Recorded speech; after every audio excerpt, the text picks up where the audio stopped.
PHP OOP fundamental টিউটোরিয়ালে আজকে আমরা PHP মেথড চেইনিং সম্পর্কে জানব।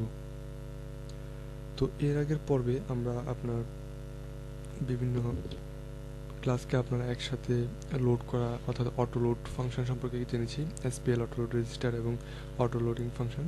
তো আজকে আমরা PHP চেইনিং সম্পর্কে জানব। PHP চেইনিংটা কি? PHP চেইনিংটা হচ্ছে আপনার ধরুন একটা ইনস্ট্রাকশনের মাধ্যমে আপনার অবজেক্ট তৈরি করার পরে অবজেক্টগুলোর যে মাল্টিপল মেথড থাকে মেথডগুলোকে আপনি একসাথে অ্যাক্সেস করতে পারেন একই সাথে। তো আসুন দেখি কীভাবে করে এটা। তো এটা করার জন্য ধরুন আমি সাধারণত একটা ক্লাস নিয়ে করি। তো ক্লাসের নাম দিলাম ধরুন স্কুল নামের একটা ক্লাস নিলাম। তো ক্লাসের ভিতর আমি কিছু মেথড নিব, যেমন ধরুন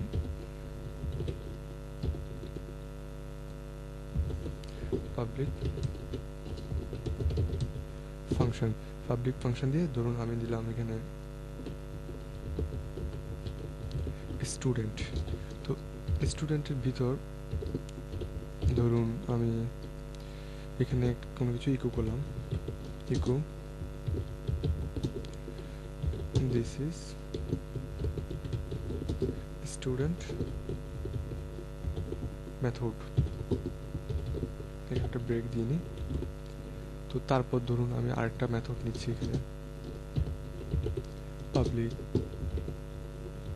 ফাংশন, যেমন ধরুন এখানে দিলাম টিচার। তো টিচারের মধ্যে সেমভাবে আমরা এটাই কি করতে পারি, দিস ইজ টিচার মেথড। তো এখন যে আমরা ক্লাসটা তৈরি করলাম, ক্লাসটার অবশ্যই একটা অবজেক্ট তৈরি করতে হবে আমার এখানে। ধরুন আমি এখানে SCL দিয়ে একটা অবজেক্ট তৈরি করলাম। তো অবজেক্ট ইকুয়াল দিয়ে নিউ কিওয়ার্ডের মধ্যে করলাম, এখানে আমাদের ক্লাসের নামটা দিলাম। তারপর আমাদের যে মেথড দুটো রয়েছে মেথড দুটো আমরা এখানে কল করব। তো মেথড দুটো কল করার জন্য কি করতে হবে, আমাদের যে স্টুডেন্টের মেথডটা ছিল এটা এখানে দিলাম। তারপর টিচার ছিল এটা দিলাম।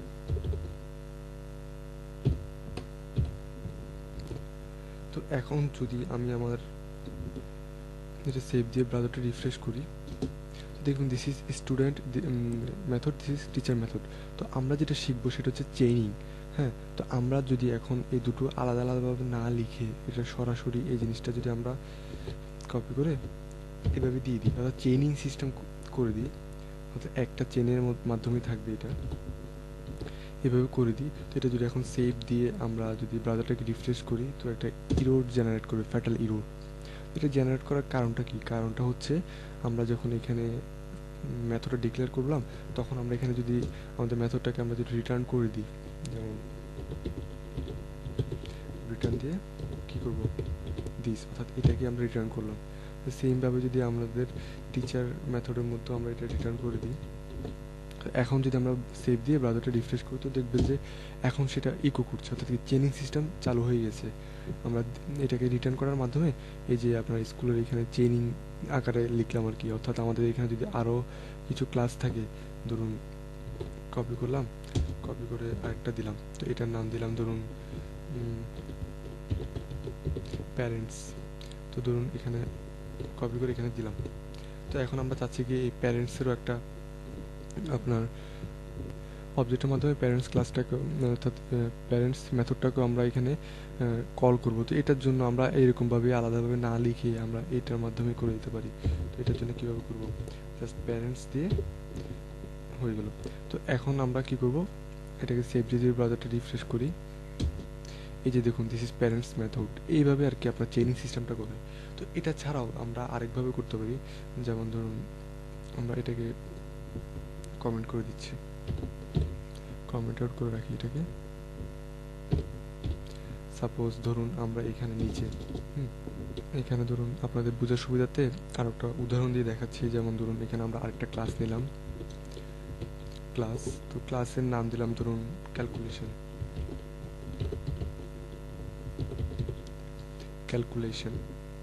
তো ক্যালকুলেশন ক্লাসের মধ্যে আমরা ধরুন কিছু মেথড নিব, আগে প্রপার্টিগুলো নিয়ে নিই।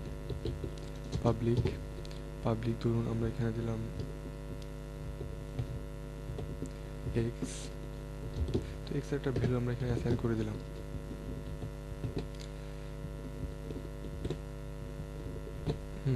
ধরুন এটার আমরা আরেকটা মেথড প্রপার্টি নিলাম, এটা দিলাম ওয়াইয়ের মানটা 0 দিলাম। ধরুন এবার আরেকটা নিলাম পাবলিক, ধরুন এখানে আমরা দিলাম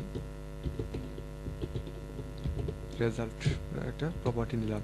তো এখন ধরুন আমি কিছু মেথড নিব, পাবলিক ফাংশন। তো ধরুন এখানে নিলাম আমরা গেট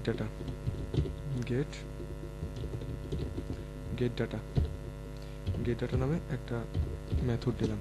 তো অনুরূপভাবে আরেকটা মেথড দিলাম, ধরুন এটার নাম দিলাম পাবলিক, তারপর হচ্ছে ফাংশন, এটার মধ্যে দিলাম ধরুন গেট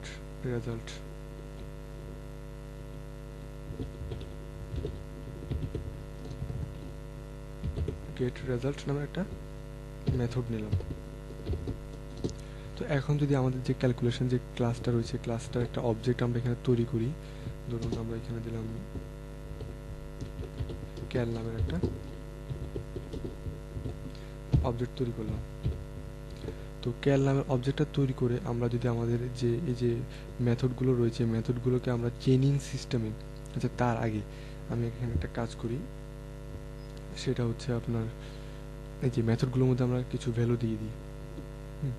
যেমন ধরুন এখানে এই যে গেট ডাটার মধ্যে ধরুন এখানে যে মেথডগুলো নিয়েছি, এই মেথডগুলো আমরা এখানে যদি যে আমাদের অবজেক্টের মাধ্যমে কল করি, দিলাম।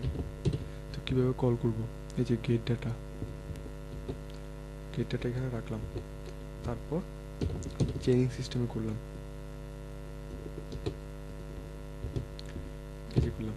তো আমরা গেট ডাটার মধ্যে ধরুন আমরা কিছু ভ্যালু দিয়ে দিই, এখানে ধরুন 5 দিলাম, তারপর ধরুন 10 দিলাম, তারপর গেট রেজাল্ট আসলো আর কি। তো এখন ধরুন গেট ডাটার মধ্যে আমরা এখানে যে ভ্যালুগুলো পাস করলাম ওগুলো আমরা এখানে ধরবো। তো কীভাবে ধরবো, ধরার জন্য ধরুন আমরা এখানে দিলাম এ, তারপর হচ্ছে আপনার আরেকটা ভেরিয়েবল নিলাম ধরুন বি। তো এ এবং বির মধ্যে ডাটাগুলো রাখলাম। তো এগুলো আমরা এখানে যে প্রপার্টিগুলো নিয়েছি এক্স এবং ওয়াই, এই এক্স ও ওয়াইয়ের মধ্যে আমরা এগুলো পাস করে দেব। তো এটার জন্য ধরুন, তো ভ্যালুগুলো দেওয়ার জন্য ধরুন আমি এখানে দিলাম আপনার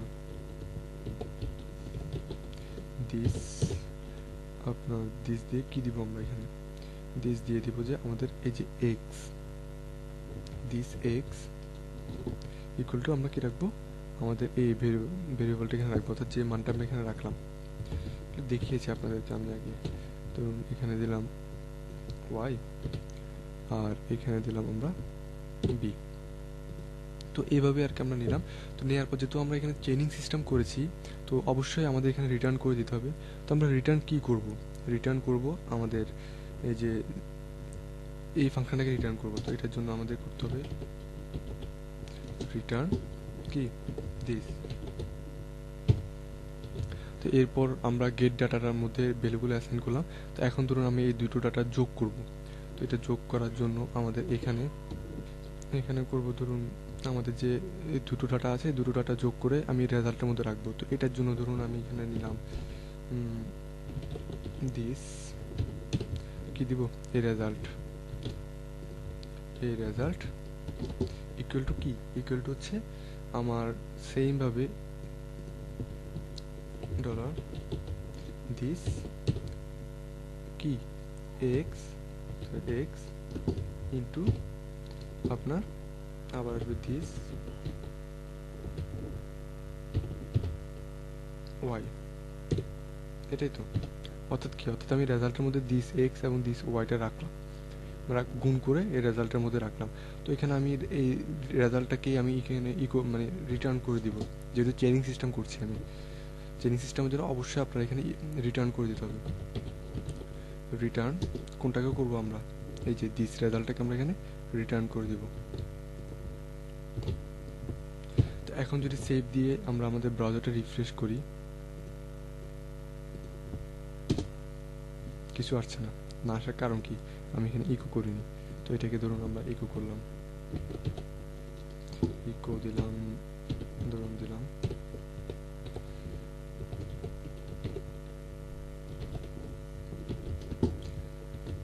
দেওয়ার পর যদি আমি এখানে সেভ দিই, এই যে রেজাল্ট 50, অর্থাৎ কি আমি এখানে 5 এবং 10 পাঠাচ্ছি, এই যে এখানে 5 এবং 10 পাঠাচ্ছি, এই দুটো এখানে সে গুণ করে রেজাল্ট এখানে রাখলো।